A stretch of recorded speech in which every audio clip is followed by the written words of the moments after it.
Hey guys, we're back. It's Mike Goldstein with Crushing It with the Kitchen Remodeling Contractors Podcast. And today we are so lucky to have with us, or back with us, I should say, one of the true pioneers in podcasting for SEO. We have the man, we have the myth, we have the legend, Matt Hepburn with us today. And he's going to talk to us all about how you can actually take podcasting, become a guest on podcasts, and use that to leverage and to really level up your SEO game.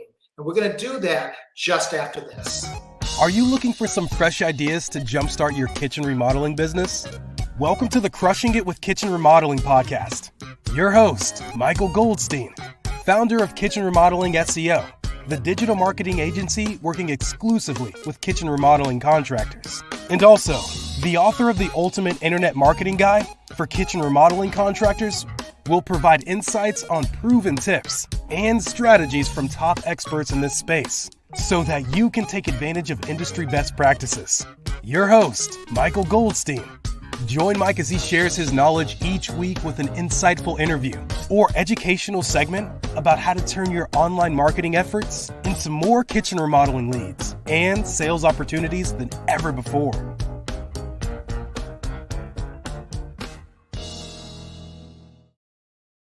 And we're back. So we're going to bring in with us today, Matt Hepburn. Matt, how the heck are you? Great. How are you doing, Mike? I'm doing fantastic. As they say, if I was any better, I'd be twins. Yeah, pleasure to be here. So, Matt, you've been on the show before, and you were talking a little bit before when we had you about how you can really leverage podcasting to just improve your overall online presence. But you actually were nice enough to guest author an article on the Kitchen Remodeling SEO website, all about how you can leverage podcasting to level up your SEO game, especially at the local level. Absolutely. And we're gonna share that. We're gonna share that article with everybody in just a bit. As a matter of fact, I get it on the bottom of the screen here for those of you on YouTube. But before we get into that, Matt, just tell everybody kind of how did you get involved with this? How did you start learning about podcasting and as it relates to SEO? So I honestly had been kicking around having the idea of a podcast for several years and just wasn't sure I had anything to say, right? And then a few family members and friends basically said, "Look, how long have you been doing this SEO game?"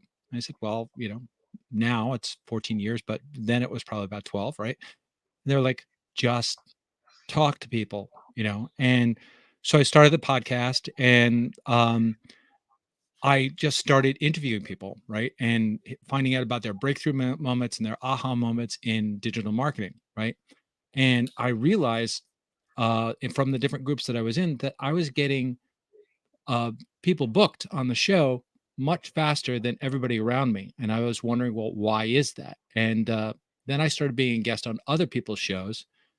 And I realized, I said, this is relationship building at its heart. This is about having conversations with the other podcast host and having your questions match up with their audience. So if your expertise can match up with their audience and what their premise of the show is, it's a win-win for that host, especially if it's a conversation they've had for a while, right, on that topic, what's the twist that you can give? Or what are the topics that they haven't covered? If you can uncover that for the host and say, hey, this is what I'd like to actually share and bring to value to your show, you're going to get in. So, the funny thing though, what you just talked about is they're the shortcuts that people, want to take, and you're not doing that. You're actually putting in the work.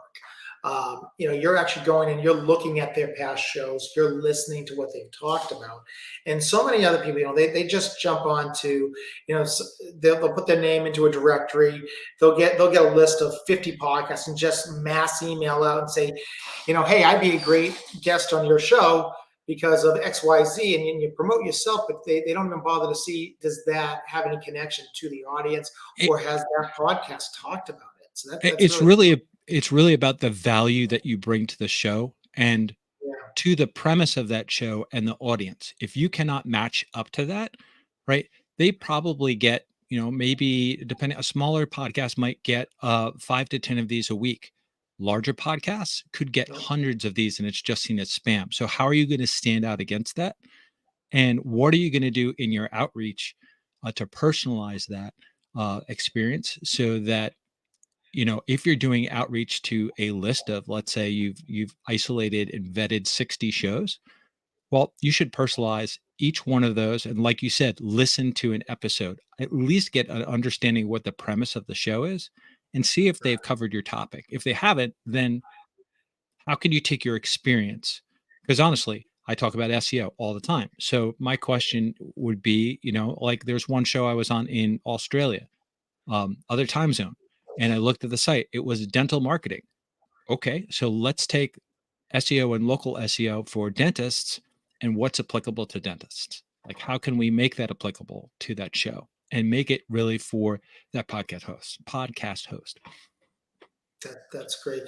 And one of the things you've discovered, though, which is really interesting, is how you can leverage podcasting, how you can take being on a podcast as a guest and sharing your experience, which in the past has been a great PR play, but no one's ever really thought of it from the SEO side of it.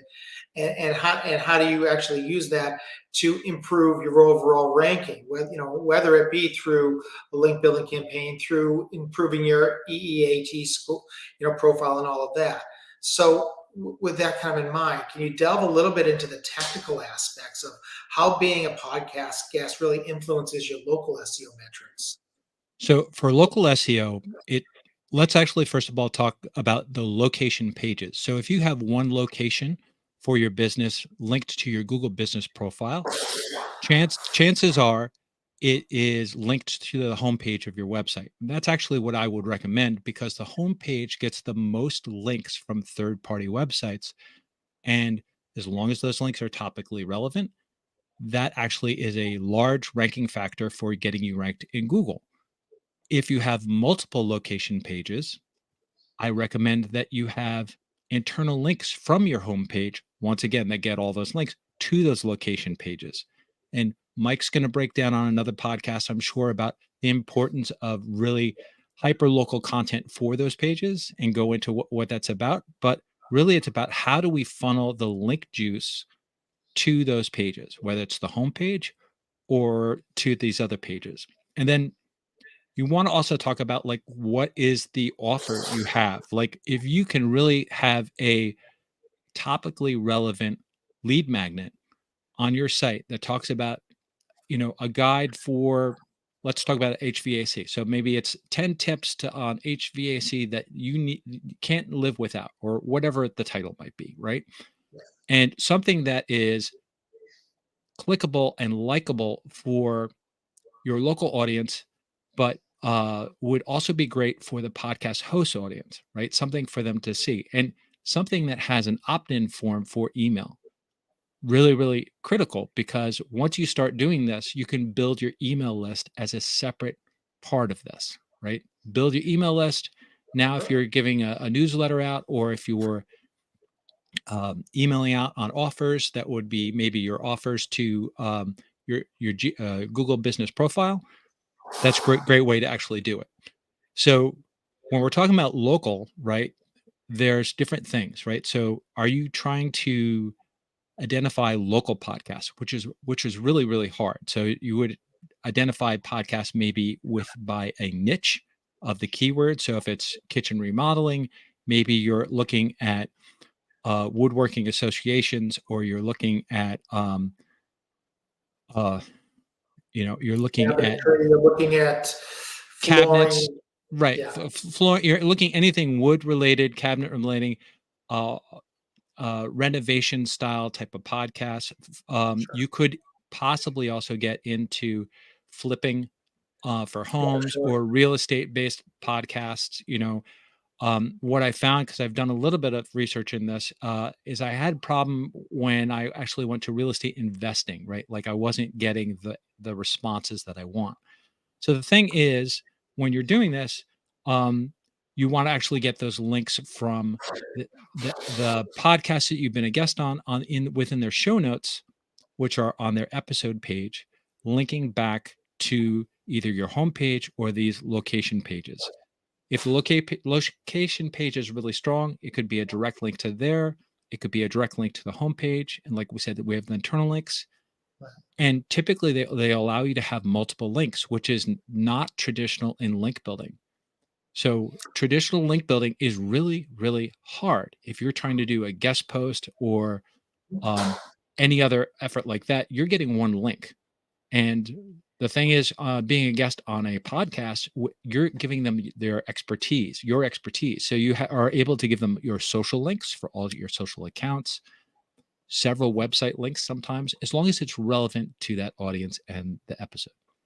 That makes a lot of sense. And I think one thing that you need to also kind of look at least we do this at Kitchen Remodeling SEO all the time, is what is the link profile look like?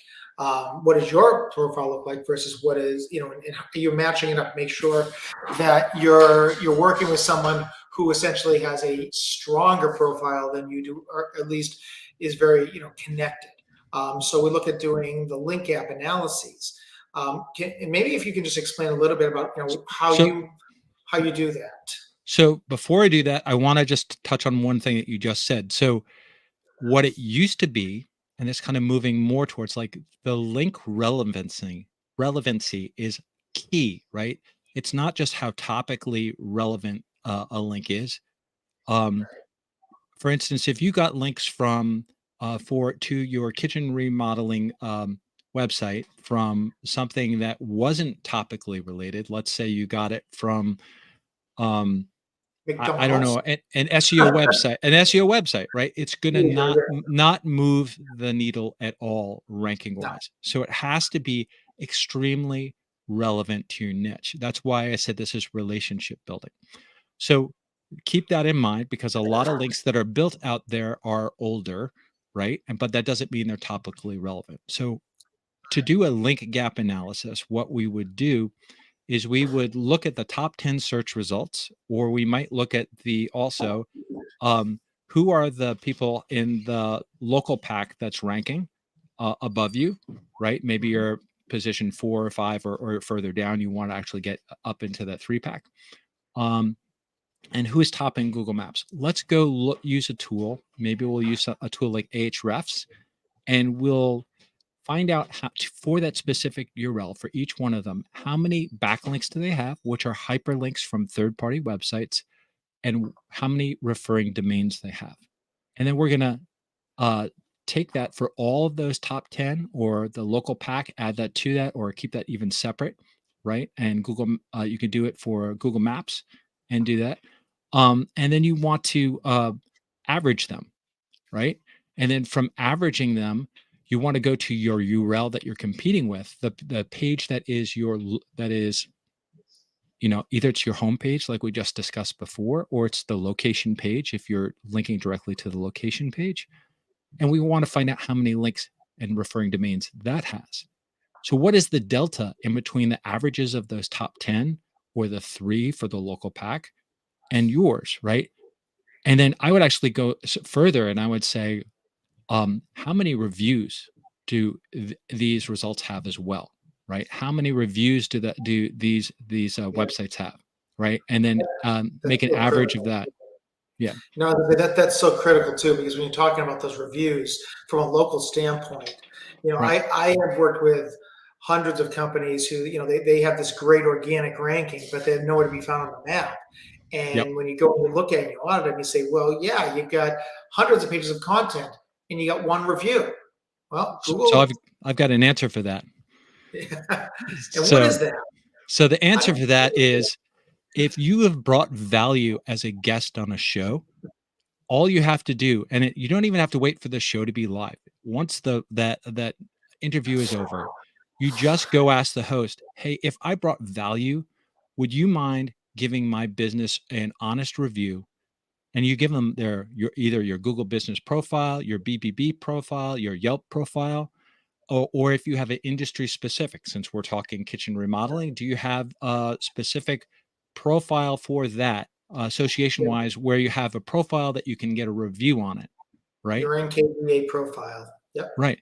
So give them those. And now they're going to actually go back and say, hey, so-and-so was a guest on my podcast. I really loved the feedback he gave, yada, yada, yada, whatever it is, right?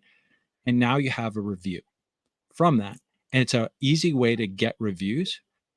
I always try to say to people that I talk to about local, like, it's really important that you strike in that honeymoon moment when you have a client, right? When you ask a review, don't wait for, like, if you have a client and you've finished the work for them, don't wait a month or two to like ask them for a review just because you forgot to do it. Make that part of your process, your SOP, to make sure they have a review when they're really happy about that job. This is the same thing about podcast hosts. Yeah, that's great. And not only are the reviews important, though, I think you just touched on this, is also getting links back. So if you're on a podcast, oftentimes there's something called show notes. And for Yep. those people who don't really understand that or aren't familiar with that, can you explain kind of what show notes are and how and why links within show notes are so helpful? Right. So the first thing is that not every podcast actually has these. Actually, maybe a third of the podcasts out there have these because it means that they have a self-hosted website and they are making specific posts for their episodes where they're embedding their player. They're providing, if they're doing it right, they're providing a transcription of the show, and they're giving some highlights as to maybe even the questions that they ask, resources of their guest. And to that point, even further, when we look at podcasts, you have to, when you're vetting, looking for potential podcasts, you have to say, do they have guests? Or is it is it a monologue podcast? Like, so do they have guests? Okay, they have guests. Now, do they link back to guests? They do, or they don't. Or is it a aggregator podcast website? So what does that mean? So it might be a site from Lisbon or Spotify or things like that where they do not have the ability to go in and to add show notes or episodes. So it's really just the platform publishes the embedded player right there. It has the name and it might have a little excerpt of the description, and that's it. Right. So there's a bunch of different podcast types that happen with this. So you gotta really take your time with the list that you get and vet it. And I could tell you kind of where I go for lists if you want as well for the listeners. I think that would be helpful. But before we get to that, let's just Sure. just kind of stay on this topic a little bit. So when you're talking about the show notes and getting Mhm. links in there, is there, from an SEO perspective, do you find that there's a particular type of page or something to really build your authority up? Like what page or where do you ask them to link to in those show notes back to you as the So guest? right. So the first place that for local that we want to link to, if it's a one location website, one location business, and they have their location associated with their homepage, which is what I recommend, I would have them recommend them link right back to that homepage. First, their social profiles. Next, do they have a lead magnet, right? Mhm. And then lastly, do they have something which is called a one sheet? So, what is a one sheet and why is a one sheet important? Right. And the one sheet can be hosted on their website, it can be hosted on a third party site. Um, but a one sheet is a podcast one sheet is a sheet that you actually provide. And the reason why we want it on the on a website is that everybody's on their phones, right? In the past, this was information that you would give a podcast host and it was put on a designed PDF, right? But everybody's busy. You want to be able to provide this information in a timely fashion where a podcast host can view it, and you don't want to have to say they're on their cell phone, they can't view the PDF, right? So it's mobile responsive. You give them all the information. The next step is there's something called a person schema and same as So, schema, right? So this schema, uh, it's a markup that goes behind the scenes, and what it does is the person schema tells Google, "Hey, this is me. I am an entity. This is me as a person." But you take the next step with the same as schema, and you add things like your social links. your author bios on third-party websites, the podcast that you have been on, right? All of these type of links, and you put them together in this same as schema markup. And what that allows Google to do is it connects the dots like a spoke in a wheel and says, all of these places online are me. So what happens is you are not competing with yourself on Google as separate entities. You now become this one united entity. And the experience from all those different places from your posts now are aligned in one place. So this is really, really, really critical. And then, if you're doing that right, with specific plugins, depending upon what type of website you have, if you have a WordPress website, I would recommend the Rank Math plugin, which makes this very, very easy. Then it attaches to the user profile. So if you write any blog posts on your website, now you have something called author schema, which attaches to that entity. So now any authority from the blog posts that are written for you, or maybe you're doing ghostwriting, or you're writing them yourself, right? That authority now attaches to that as well. So that's very helpful. And guys, just so you know, I mean, what the way Matt's talking about, it sounds like there's all kinds of coding. You're sitting in a dark room or in a basement just typing away. And Rank Math is so easy. If you could use Microsoft Word, you basically can use Rank Math. It's really plug and play. So if you have any questions about that, there are dozens and dozens of tutorials online about it. But it's a great tool. Not only that, but I think there's also some other tools that you can use, like Starbucks plugin to increase the author profile and then you can link that up to the author page. But ultimately, I think what's important is that you don't confuse Google, because that's one of the things that, as you're appearing on podcasts, Matt, you are creating a lot of, I don't want to say duplicate, but you're creating a lot of different websites, a lot of different domains that you are appearing and you're putting yourself out there, and you want to make sure that it's being linked. Is there anything that you need to ask the podcast hosts themselves to do if you're appearing on that, to try to help you out? So you really want to have a varied anchor text, right? So I tend to make sure that the easiest thing to do would be to link to the page title of whatever the web page is that you're linking to, the primary web page. If your keyword for your focus keyword for local is within that page title, then it's picked up, and it's but I tend to try to rotate it. I want some raw hyperlinks in there. I don't want it all to be with anchor text. I want it to become very, very natural. I want some brand name in there, just links. Sometimes I leave it up to the podcast hosts for sure. I don't want to actually over optimize this anchor text for a keyword I'm ranking for.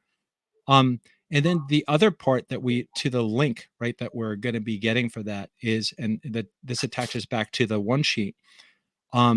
Just because you got a link does not mean that Google has indexed it in their search engine results. So how do we actually try to make sure to help increase the indexing of those links? So the podcast one sheet is your opportunity. Not only are you giving your bio, your headshot, your description of who you are, which is your bio, and you're giving the top topics that you can talk about and maybe 10 plus questions. But then you should also put in things like the most recent podcast episodes that you've been on, by adding these links to this page. And this page needs to be indexable in Google. And what does that mean? So Google can crawl it, and it can put it within Google search results. So by putting the most recent links and getting them as soon as these podcasts go live, you're telling Google, hey, come back and crawl this page. I've got new information. And then, and they do that through a sitemap that we have, which is kind of a list of URLs on your website that you're telling Google, hey, go crawl these pages. And that sitemap is linked to something called Google Search Console and to Bing. It's the different ways that we communicate what pages we want to be indexed in Google. I know that's really kind of complicated, but well, let's just make this really easy. Just to be clear, guys, Rank Math again creates that sitemap. So there's nothing at all you have to do once you set it up. It's Right. going to automatically pick it up. But you mentioned one thing that I find kind of interesting is you want to update your one sheet constantly, Right. every time you appear as a guest. So one thing I do with my one sheet, anytime I appear anywhere, anytime I'm published anywhere, I then go back to Google Search Console and manually request my page be re-indexed so Yes. that I know Google crawls it, because there's something called crawl budget. And what that means is that obviously there's only so many times that your site is going to be crawled, and Google's only going to come back so often.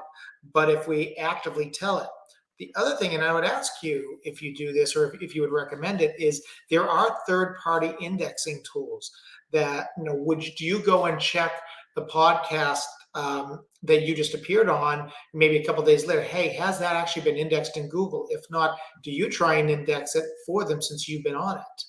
So I don't actually try to force it with an indexing service. I've heard some great things from you and from some other people on some of these services. And the reason why I don't use them is because I really don't know how intrinsically they work.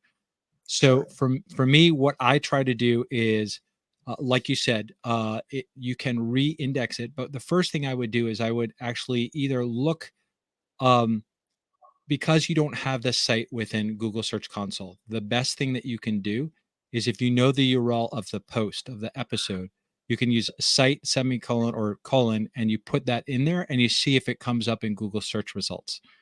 And then if it's, the next thing you can do is, like I said, is submit your page that links with that new hyperlink over there into, update it, republish it, and then also resubmit it in Google and Bing. So those would be the things that I would do. I mean, I know what some other people actually use other tools, and it's a little bit more aggressive.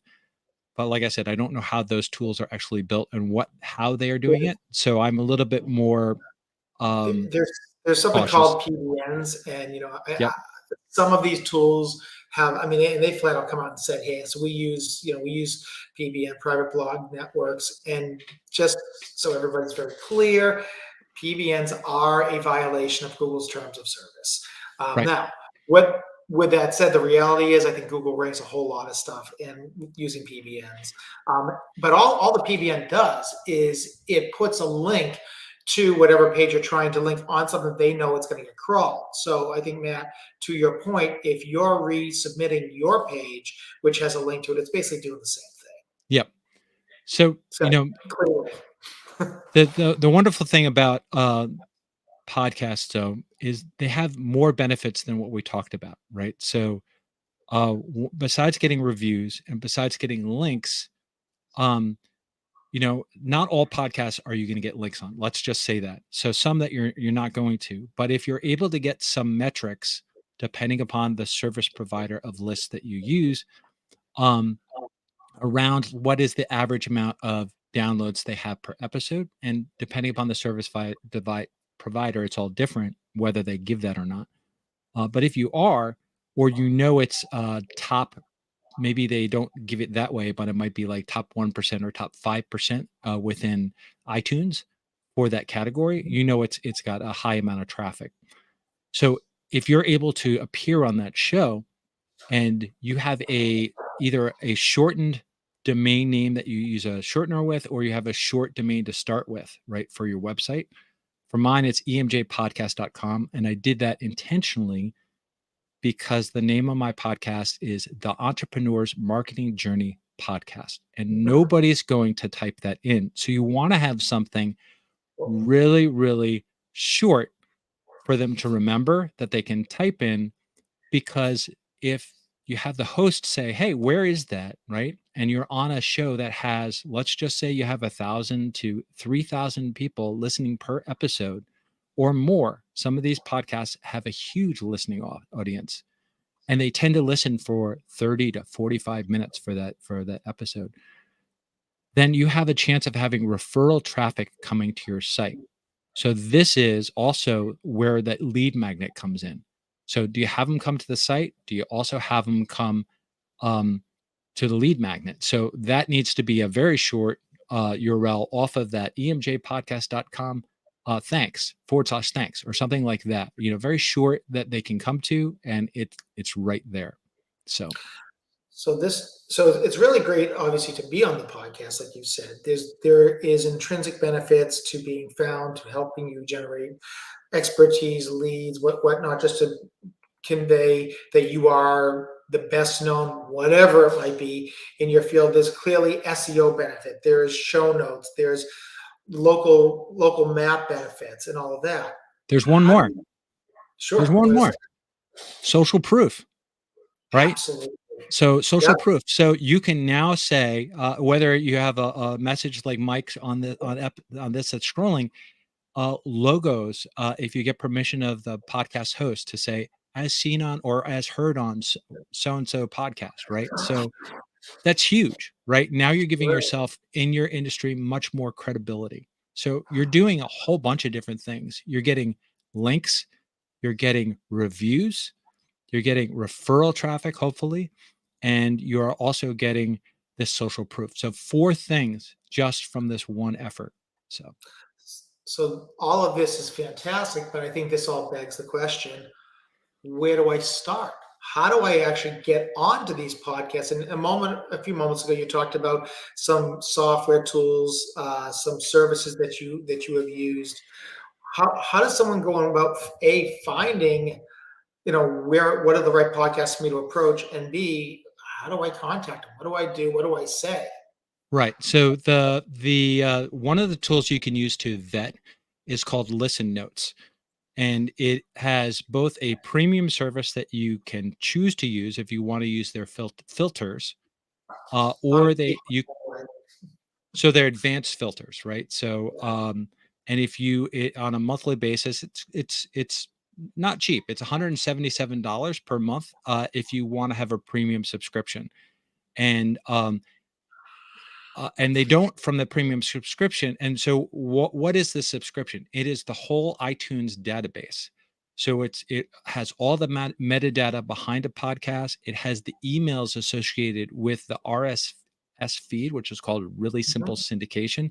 It's how a podcast is actually pushed from one host to the aggregator sites like Spotify and different things like that. So the email address that's associated with there, and there might be other ways to do it. So you can get that information, but you're kind of manually pasting it.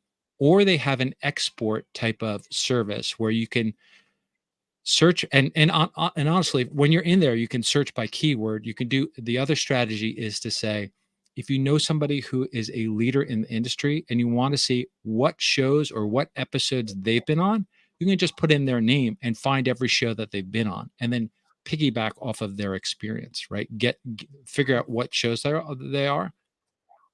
If you're in the premium subscription, you can use filters like language, location, like country, or say, I only want to look at shows that have been published within the last month or maybe 60 days, right? I want to make sure that it's still an active show. Yeah. Or What a great idea, Matt, you just mentioned before, though, is you can look at where people, the influencers have been, because now you talked before about building relationships. So what better way to build a relationship with that influencer than to say, hey, I noticed you were on X, Y, and Z podcast. So was I. Right. We should talk. Yeah, exactly. So that is one way that you can do it. And they also have an export service. So and by the way, I'm not getting any affiliate commission or anything from promoting Listen Notes. I'm just, it's a great tool. Matter of fact, didn't you tell me at one point that you were actually going to go elsewhere? Because I did. I went to another service, and and it was cheaper. And what I found was their search inside was horrible. So it was not as relevant as what was inside of Listen Notes. So what does that mean? I went right back to Listen Notes. And we're not going to give out that name, but we don't talk. Yeah, we're not going to talk negative about who that one was. Right. But the bottom line is that, you get what you pay for. And that whether it's you're hiring the marketing company that's going to charge you a little bit more than the others, whether it's you're using a service like Ahrefs and SEMrush versus, someone who's charged a little bit less, whether it's the software for research. I mean, this isn't the time to cheap out. Right. So once you have that list, right, and you can buy this export list and you can limit the amount that you want. So you don't have to buy. So let's say there was 8,100 real estate investor um, podcasts that are there with all the metadata, all the information associated with it, and you see what that is, and that list costs $1,500 to get. You can say, I just want the first 200 in that list, right? And then just do that. And then if you get a future export, they're smart enough that they've said, we've already provided you this first 200. We're not going to give that to you again, which is huge because not all data providers do that. So that to me is great because you're really cleaning you know, if you're parsing it out, you're not getting duplicate content in there and then saying, I paid for duplicate content. Why am I doing this? But then once you have that list, right? If you're doing this for link building first, what you really need to do is add another column there, and maybe it says maybe your column header in your Excel spreadsheet is called vetted, right? I typically have yes for. So what I'm going to do is I'm going to go to the link in there, the website, and I'm going to find the podcast in there because sometimes it's just the homepage of the domain. I have to go to the navigation, find the podcast that's there. Then I'm looking, is it an aggregative podcast website? So typical ones like that are Spotify, Lisbon websites that are there. I automatically remove those. If it doesn't have an email associated with it, I'm going to put it as a follow-up for later because there's a tool we can look at that I'm going to mention in a minute to see if there are emails associated with it that just are not in this RSS feed. The reason why I say that is it may be a very generic. It could be inquiry at domain name, right? That is associated with that RSS feed. Not the what we really want is we want the email that's associated with the host name, right? The host name. Those are the ones that are going to be the most relevant if we can find that, or at the very least, a producer or an editor that's mentioned on the, if it says that within it, whatever Do it you, might be. Yeah. does it tell you what that person's title is so that you can at least address them appropriately in your outreach? It doesn't. So what has a separate field as to who's the hosts are of the show, right? In a separate column. So it's literally you're matching up like, is this person associated with the email? But the first step really is to say, does it have um is the premise of the website, first of all, is it relevant? You know, because honestly, sometimes the ones that are within that search results, it Mhm. got in there by mistake. So it's not relevant. It's out of there, man. It's gone. So if it's still relevant, is it one of these aggregator sites? Because I can't do anything with that. And typically, if they have something like a Lisbon site or a Spotify site, there's no contact information associated with that podcast, right? So there's no way for me to do outreach. What do you do when you find a show that's highly relevant but you don't have an email address? Is there, I mean, do So you, there's another tool that I do my outreach through, which is called hunter.io. And the reason why this tool is really, really important is I validate email lists, emails through them. I'll find out whether, and this tool goes out and it looks at social site and other websites and what other sites link back to this email, right? And then it will validate it part on there. And you know, if you have a really low score, I mean, so for me, I'm only looking at uh, anything from 90 or above to 100 as if it's not 100% green, if it's down to 90, I'll still use it. The reason why we do this, right, is we don't want to do outreach to emails that will give us a bounce. The more bounces you have from emails, um, can get you blacklisted with the ISP email providers like Gmail, Yahoo, AOL. And if that email is associated, first of all, with your domain, that is not what you want to do. You want to use, for instance, for me, I use ESG, I'm sorry, emjmedia.org, but I don't have a website with that. So I don't want to have an email that's associated with any of my websites or funnels or landing pages or anything. I want to have something that's closely aligned to my brand name. it's a burner account. for lack It's of a better term. yes, because you don't want to have the ISP, Yep. if it got blacklisted, and it could be happen really easily, be associated with your website, right? So And let that me is a take a crucial step step. further, though. Do you get that on a separate IP address? Because you could certainly have two different domains, different email accounts, but when you're sending it out, if you're still sending it from this, from your network. Yep. And I don't know if you do this or not, but one of the things that I've heard from larger e-commerce sites, they randomize their IP address on send to protect against that as well. Well, I try to send out, but let me put it this way. I want to use the camp. I use, like I said, hunter.io. I want to make sure I have at least a 10-minute. If I'm doing a campaign, let's say I'm doing 60 emails, I want it there to be at least a 10-minute gap in between when emails are sent, right? And then Mike actually gave me this wonderful tip about, I don't know, 5 days ago, which is to use the SPF filter, and what was the other one? The D. Yeah. Yep. So they're filters that you associate with your DNS that should help you not be seen as spam by the ISPs.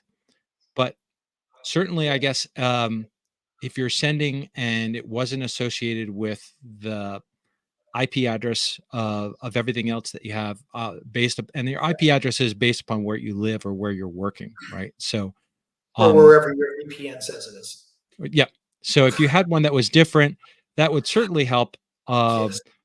but the goal is, to be able to say, how are you sending? Are you sending out very, very custom? For me, it's personalized, customized emails. I want to Mhm. make sure that I've identified that, yes, I have listened to this episode. I got value from this episode. I want to get quickly to the point within my email that, and the first thing I want to do is I want to make sure that I'm within the header of it. It'd be possible guest for podcast name, right? So that way, I'm always using that type of header, and the only differentiation is the podcast name that I'm actually doing outreach to. So I could always sort and find what I'm looking for. But you really want to be able to say you're pitching two ideas. We alluded to it before. So you really have to understand what the premise is of their show, and you have to understand um, what they've covered, and then is it a topic that you want to talk about that has happened before, and what's your twist, right? How can you add extra value to it, or is it a topic that they've missed that you can cover? And I know you basically are probably going to ask me, well, how do you get your questions over once you have gotten approved to be a guest? Is that probably That where you're was actually my very next question, but so thank you. Yes. right? So if you are invited to be a guest, right? Whether you're a guest or a host, I would always recommend that you send a list of questions out to get approved, either by the host or to the guest. And the reason why that's important is there may be topics that they don't want to talk about, right? And or there may be topics that you're missing that they do Mhm. want to talk about, right? And you also want to so if they are going to be a guest, you want to make sure that you find out like, hey, what are your offers? So you at the end of that segment you can say, what can I how people can reach you. If you are going to be a guest, you can then provide that, which would be your lead magnet, would be any type of maybe you have a webinar on how you know new trends on kitchen remodeling, right? Whatever it might be that they can offer that is going to have um, value. And then that's really, really key, right? So but you're going to get these questions are going to come back, and you will know, hey, they've gotten approved or some changes need to be made, and then you get them approved a second time till everybody's set. But to do this, the easiest thing to do is to be able to say, well, how do I make this keyword rich, right? I want to Mhm. talk from my experience, my expertise, but let's talk on a specific this specific topic. So I would use a tool like Also Asked to be able, which is a tool that pulls the people also ask questions out of the search result from your overarching keyword. So let's talk about, let's say you were going to say cabinet design, right, is the overarching keyword. So I'd want to find out, like, what are people asking about cabinet design in Google, and get all those questions, right? When I get those back, then I'm going to have to go through them, and I'm going to, well, how does this align to my topic? And how do I align that to the overall premise of that show? If I can do that, now if they're asking me that question and I'm giving them a direct answer, this is a huge opportunity for that podcast to be really, really relevant to my topic. And the question you also want to ask is, like, if I'm having them link back to my homepage, does my homepage talk about this at all? Or does it have links to a blog post that talk about this? You know, how can I make it relevant to my local market as well on my site as I am to the host, right? Yeah, well, not only that, but if you start, I think if you start answering PAA, people also ask questions, and these podcasts get converted into videos like this podcast is, and then we use a tool like Get Munched, or we use some other tool that allows us to create YouTube Shorts. Now you can take that people also ask question, put it into your YouTube description, and now you got a double whammy. Now you've got yourself talking out there, but there's the ability to really rank for that question in multiple different facets. And since your name is going to be associated with that podcast, when you're talking about same as and connecting everything, now Google's going to start to connect you to that topic. Or if you don't have a blog post on that, this is the best opportunity to make a blog post about that you answer those questions. And guess what? You get permission from that podcast host, first of all, to use the video and chop it up and make it into shorts, because the podcast host is going to love that, because now you're actually promoting his show. And you're going to then embed those shorts on the page that you just wrote. That's the blog post that covers all those topics. And guys, just on that note, if anyone's interested in what Matt has been saying today, what we've been talking about, he was nice enough to author a wonderful blog post on the kitchenremodeling.seo.com website, and it's at the bottom of the screen right now. It's in the show notes. If you take a look at this, it's going to be on the it's going to be on the press release that's associated with this. Another great way to promote your podcast. Yeah. So feel free to go to kitchenremodeling.seo.com/benefits-of-being-a-podcast-guest. Don't create such a long one like we did. Yeah. But right.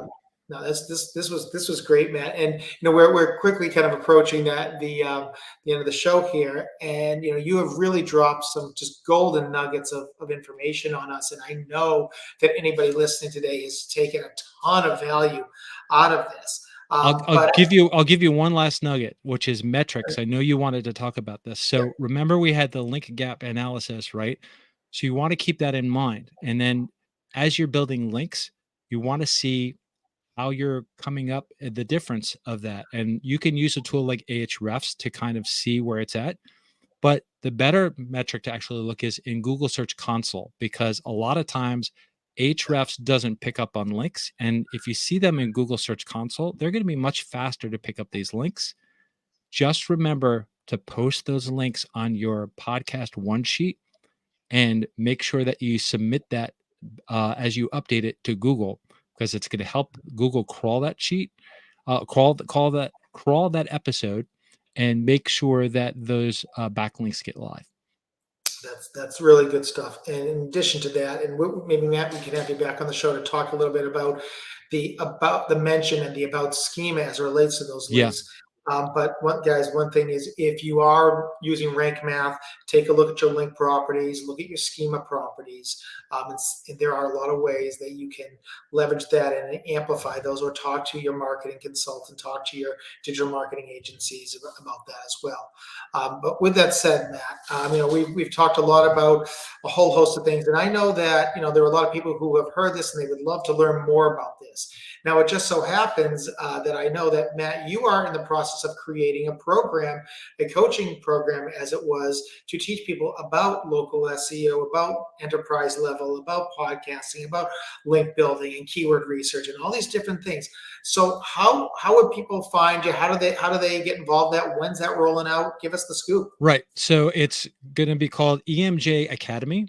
And I'm taking my 14 years worth of SEO experience and trying to say, how do I leave that for other people? How do I provide that information and connect it with the most, we have AI prevalent this year. So how do they actually use this type of information and stay competitive with AI websites, right? Because that's going to be very common. You're going to see a lot of AI content on people's websites, and you're going to see a lot of AI content in people's link profiles.